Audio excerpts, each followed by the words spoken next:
ఇల్లు మొత్తం క్లీన్ చేసుకుని నీట్ గా సర్దుకుంటారు. కిరణ్ కి మాత్రం లోపల ఏముందో చూడాలి అన్న ఎక్సైట్మెంట్ చాలా గట్టిగానే ఉంటుంది. ఆ డోర్ దగ్గరికి వెళ్లి లాక్ హోల్ నుండి కన్ను పెట్టి లోపలికి చూస్తాడు. లోపల ఒక పెద్ద బెడ్ ఉంటుంది. పక్కనే ఒక డ్రెస్సింగ్ టేబుల్ ఉంటుంది. కొంచెం పక్కకు చూస్తాడు. ఏదో కదులుతున్నట్టు అనిపిస్తుంది. ఇంతలో వెనక నుండి విజయ్ కిరణ్ ని నెడతాడు. ఏం చూస్తున్నావురా? ఇంటి ఓనర్ ఏం చెప్పాడు? నువ్వేం చేస్తున్నావు? అన్నా, లోపల ఎవరో ఉన్నారు, నాకు మెదులుతున్నట్టు కనిపించింది.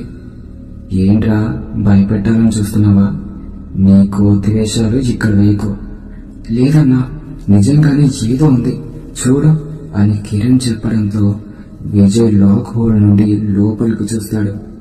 షాక్ అవుతూ కిరణ్ వైపుగా చూస్తాడు. ఏమైందన్నా? ఏం కనిపించింది? చెప్పాను కదా ఏదో ఉంది అని వాగుతూనే ఉన్నాడు కిరణ్. నెత్తి మీద ఒకటి కొట్టి విండోస్ ఓపెన్ ఉండడం వల్ల అక్కడున్న వైట్ కర్టెన్ గాలికి పైకి కిందకి ఎగురుతుంది అంతే అని నవ్వుకుంటూ వెళ్ళిపోతాడు. క్లీనింగ్ అంతా అయ్యేసరికి ఈవినింగ్ అయిపోయింది. ముగ్గురు బయటకు వెళ్లి అలా తిరిగేసి తినడానికి బిర్యానీ అండ్ బీర్లు తెచ్చుకున్నారు. అన్నదమ్ములన్నాక వాళ్ళ బాండింగ్ ఎలా ఉంటుందో మీకు స్పెషల్ గా చెప్పనక్కర్లేదు. ఇంటికి వచ్చాక ముగ్గురు కూర్చుని బీర్లు తాగుతూ మాట్లాడుకుంటున్నారు. తర్వాత డిన్నర్ కూడా చేసేశారు. శివ ఏమో ఫోన్ చూసుకుంటున్నాడు. కిరణ్ ఏమో పడుకున్నాడు. విజయ్ మాత్రం బయటకు వచ్చాడు. అటు ఇటు చూశాడు. సిగరెట్ కొడదామని ఎదురుగా ఉన్న మెట్రో వైపుగా నడుచుకుంటూ టెర్రస్ పైకి చేరుకున్నాడు. సిగరెట్ తాగుతూ బిల్డింగ్ కార్నర్ కి వెళ్లి నుంచుని సిగరెట్ తాగుతూ ఉండగా అవతల వైపు కార్నర్ లో ఒక చిన్న బాబు గోడ మీద కూర్చొని ఉండడం గమనిస్తాడు విజయ్. ఈ టైంలో ఈ చిన్న బాబు ఏం చేస్తున్నాడు? బహుశా కింద ఓనర్ వారి పిల్లోడేమో అని అనుకుంటాడు. ఆ బాబుని పిలవడానికి ప్రయత్నిస్తాడు.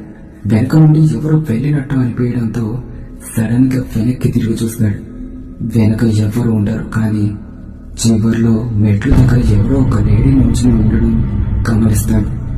ఈ బాబు వాళ్ళ అమ్మ అనుకుంటా అని అనుకుంటూ బాబు వైపు చూస్తాడు. అక్కడ బాబు కనిపించడు. వెనక్కి తిరిగి చూస్తాడు.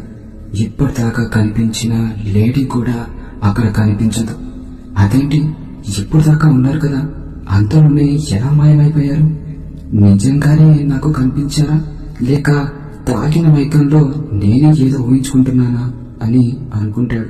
దూరంగా గోడ మీద ఒక మహిళ, ఒక బాబు గోడ మీద నుంచుని ఉండడం విజయ్ గమనిస్తాడు.